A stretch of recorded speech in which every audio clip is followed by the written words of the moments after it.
Tar Heels visiting, not too far away, but visiting in white tonight. Attacking left to right across your screen. Duke Blue Devils with the lead. 45th minute goal from Maggie Graham. They're wearing all blue. Well, I really loved what David Nahas, and he's mentioned that to us as well.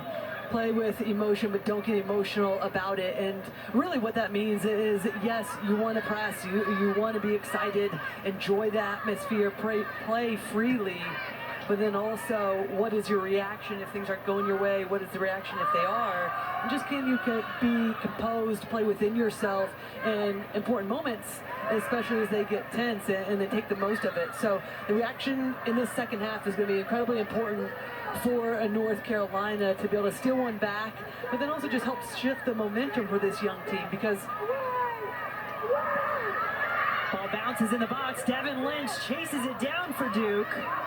6-0 as this season has gone on, but they know there's going to be some difficult times. So good opportunity for them to be able to rebound, respond to that late goal, and get one back themselves. Trina Laguerre, key midfielders for Duke. Now Ella Haas earns her team a corner, and this is just the second corner kick of the match. Duke had one in the first half. That's been it so far.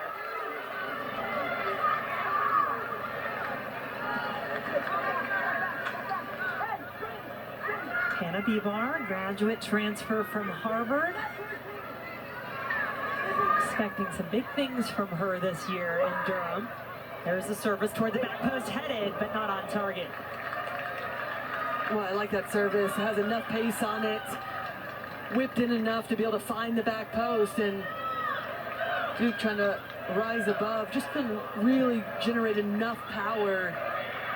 And one to keep it on frame, and also be able to get past Gagne, but good looking ball early on in this game off a set piece. A chance in behind. And another corner coming. Farrell Walters causing some problems.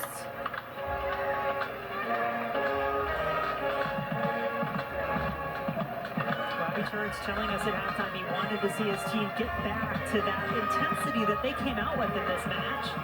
A couple of early corner kicks here to start the second half. Bibar to try from the far side now.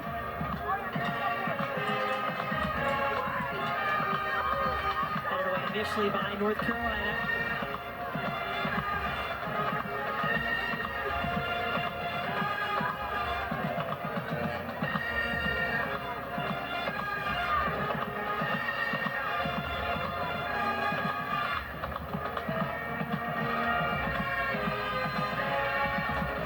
Still on it. It goes out wide to Haas. Left-footed roller. Not able to be put anywhere near the keeper.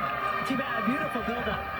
A beautiful build-up, because it starts in the middle, then they use the width, they get numbers in the box, and instead of just floating a ball in, most players will just be hopeful balls that they're going to try to get into the mix. Instead, it's a little cutting ball back in the line of Bibar.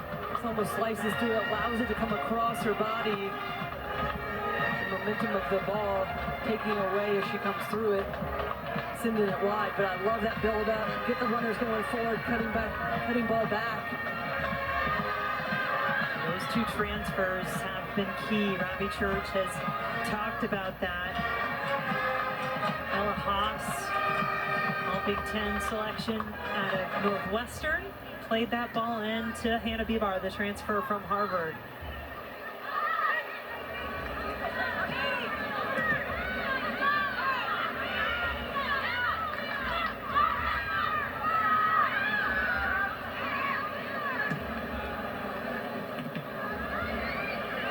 This ball bounces back to North Carolina.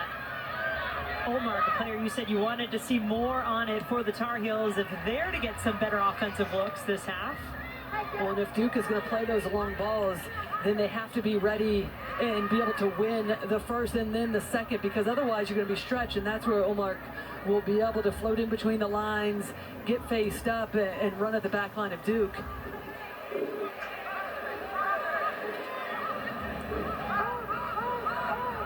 Oliaro on the far side, sophomore transfer out of North Carolina. Didn't start for the Tar Heels last year in her freshman year, but she's from Chapel Hill High School, and there's a lot of connections, Oliaro, to UNC.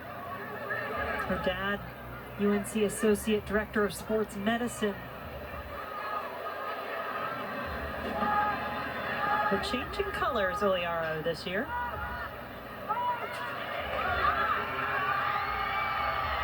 North Carolina on the move. Fossey is calling for it.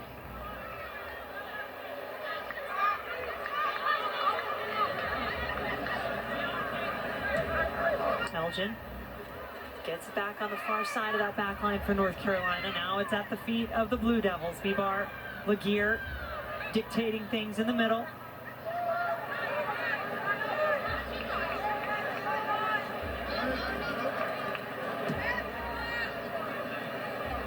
Chico.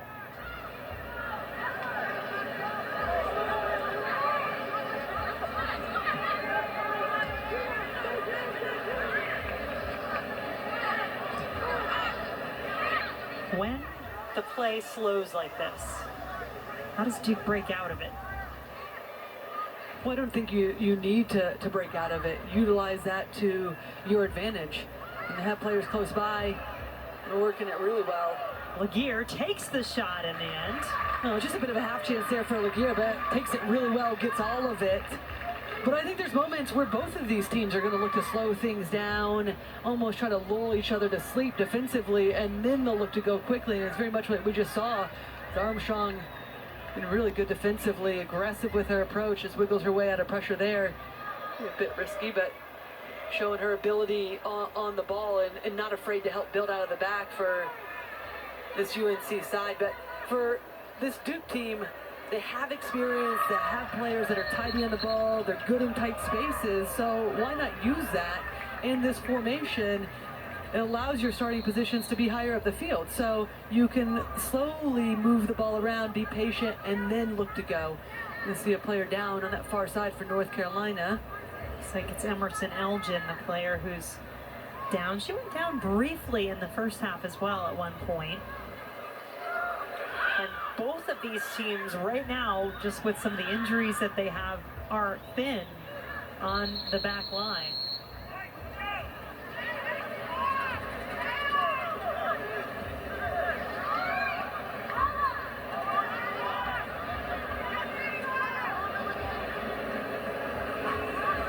Damon Nahas quickly giving some adjustments and direction. It looks like they'll have the sub with Avin Alvarez coming on at the moment. Allowed a re-entry in the second half. I mean, there's not much there, but that is the last play before Sember sat down. But obviously has the wrap on her quad, and you wonder how much. Yep, you just wonder how much that is playing into Elgin's. Looks like some discomfort as she's still down on that far side. Yeah. So at the moment, Elgin is out and Alvarez is in. North Carolina native played not too far away, Cary High School, Crossroads Flex High School. Played club with the North Carolina Courage.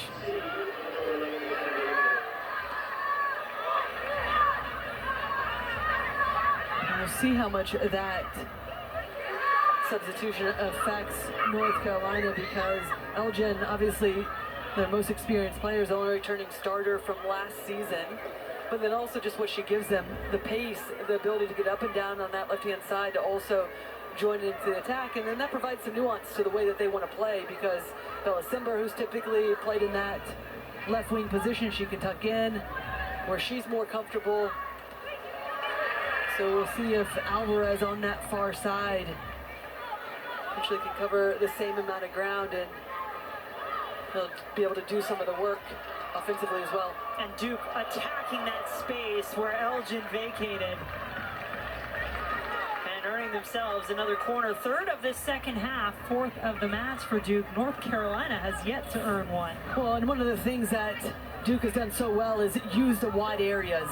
And they're forcing and finding that space, when it's Elgin or Alvarez now, when they've gone up to join into the attack. That space is open, and quickly Duke is looking to attack, playing early balls in.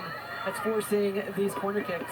Devin Lynch to take it now. 2 assists for Lynch last year. Both of those came off corners. Nothing doing this time.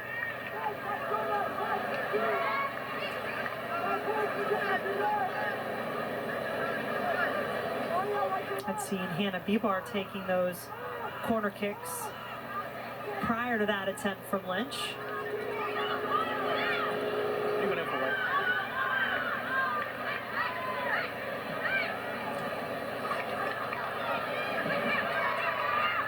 Ball switches possession quickly back to Duke. Good cut back. And the shot from distance. Not where it needed to be. Well, no, and a bit ambitious from Lynch, but also you like that front-footedness from her coming in, replacing Rader, being the one that cuts back, trying to look ahead and be proactive with her approach. Does really well, but just gets underneath it. That one's always rising, but I like the start to this second half from the Duke Blue Devils.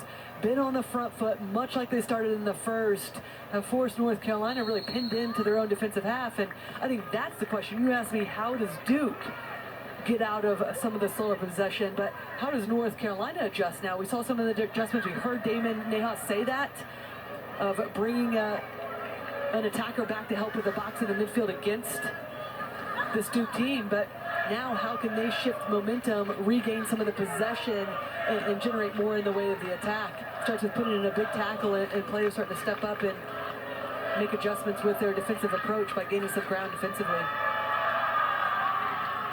Both outside backs for North Carolina who started the match have now been subbed out, as Olivia Migley, former Duke Blue Devil who had been at right back, just came off, making way for Ashley Penny, and then Elgin having to come off a few moments ago for Alvarez.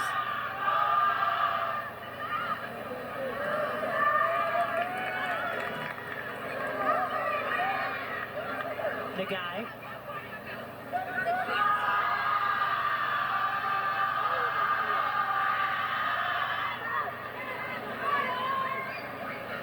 Duke at the moment, content to concede that space on North Carolina's own side of the field. Lynch looking for the interception. Omar got there first.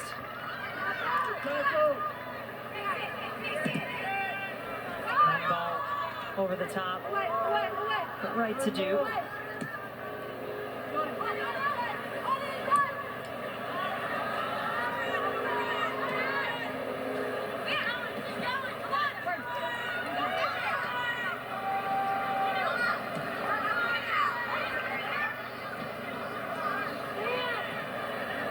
Duke playing with the lead thanks to the goal that came in the final minute of the first half from Maggie Graham.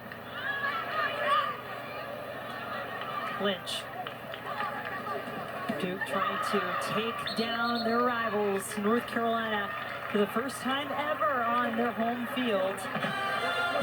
North Carolina 17-0-3 all-time here in Durham. Last time these two teams played here, it looked like North Carolina was going to add another win to that tally all the way till the final minute of that match, and then Kat Rader able to equalize for Duke. Won the final last year when these two teams met. They'll meet again this season. Final match of the regular season. That'll be the one that counts toward ACC play on October 31st in Chapel Hill.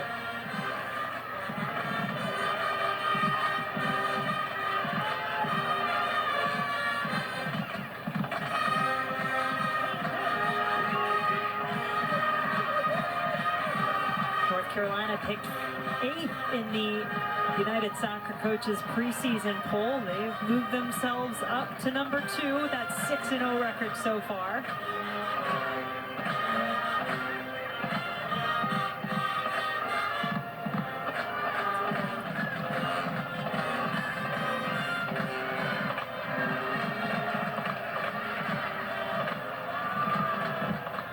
Foul on the far side gives us a whistle.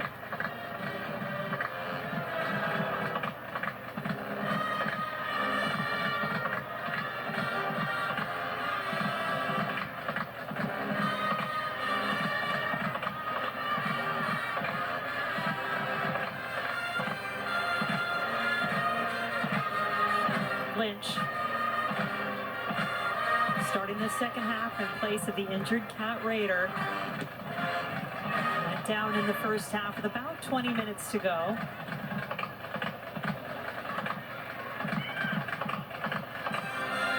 Bebar gets a bit of footwork to keep possession now. Had Lynch, that was her intended target. North Carolina read it. Haas with some space. Cuts it in. No shot to be had, not yet. Duke still fighting for one. And eventually, Daniel Radford says we're going the other way. Well, and with Alvarez coming into this lineup, it does look like North Carolina has shifted it into almost either a three-back or a hybrid, because we are seeing Dominguez, who typically is a right winger. She's playing as a right back, the one that's receiving the ball right now, but it is a hybrid variation at times. She'll shift higher up. They're asking her to cover a lot of ground on this right-hand side. Alvarez on the far side will tuck in. And it's just a way for them to be able to get more players and really match up a little bit better against this Duke team. I mean, one of the things that we know about Damon Nejas is it's really less about the actual formation. It's just about the decision-making, what spaces are you occupying. So regardless if they're in a three-back, just allow them to get more players higher up the field and hopefully match up better with Duke. Bebar and Lynch getting it to Graham, the goal scorer.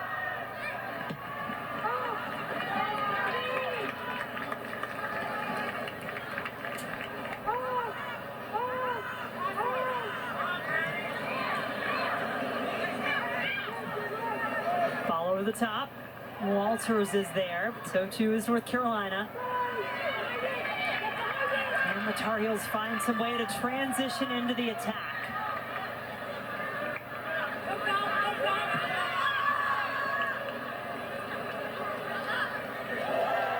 nice moves. Crowd loves it from Laguerre, former US U20 player, part of the U20 World Cup in 2022. That's going on now, and a lot of collegiate players, many from the ACC, away at that event, including Maddie Darlene for North Carolina.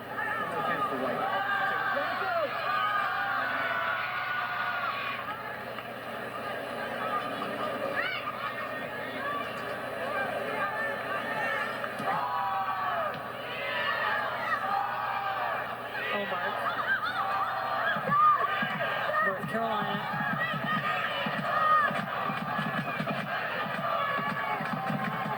In the attack, back to Delarose.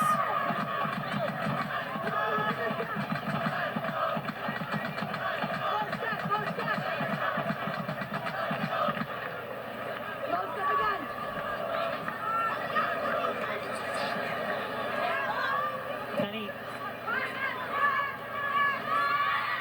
North Carolina doing well to keep it where they want it.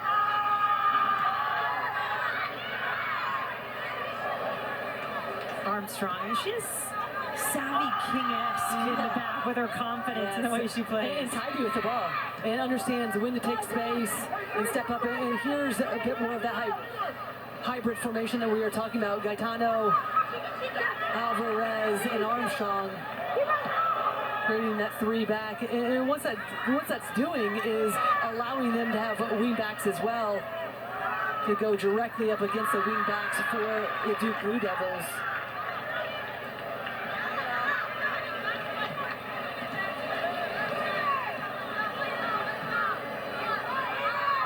I think if you're North Carolina, you're just looking at the setup right now, too, with this Duke team. They really only have Walters up top, so if they pick and choose their moments, they can unleash another one of those three backs as well. We're seeing Alvarez go now. Good advanced position on the far side, just off your screen. Because really, the two center backs, or two players, whoever's back and providing cover, can take care of Walters. That means you can send more players, take more risks, because they do need to get one back. They're chasing this game. Long ball over the top, possibility brewing for the Tar Heels.